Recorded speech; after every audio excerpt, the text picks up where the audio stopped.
So, ito na yung ating beetroot.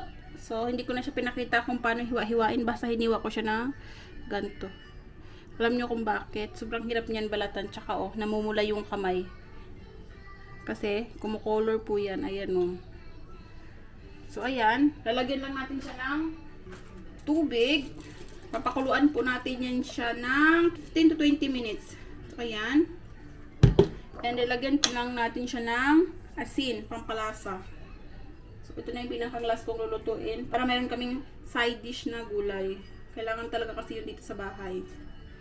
Ayan. So, papakuluan lang natin siya. Balikan ko kayo kapag malambot na siya. Kasi lalagyan natin ng toppings. So, late ko na ilalagay yung toppings pag luto na. Okay. So, ito na yung lalagyan nating toppings doon sa beetroot na nilaga ko. Which is ito yun. Agoy. Ito yun. Yung aking nilaga. Pakita ko lang. So, luto na siya. And ilalagay natin tong toppings. Yan ay sibuyas, green chili, red chili, and curry leaves. So, ipa-fry lang natin yan. At ilalagay natin doon.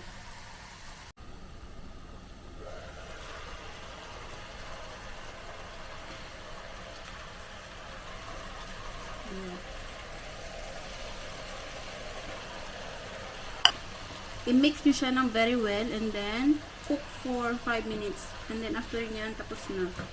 Ganun lang kadali.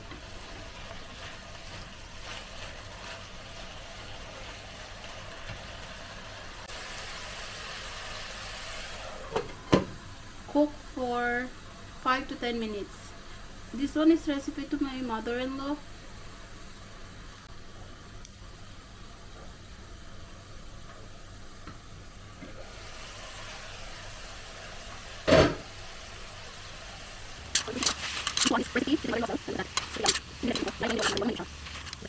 Masarap pa. So, ready to serve na rin siya. Diba?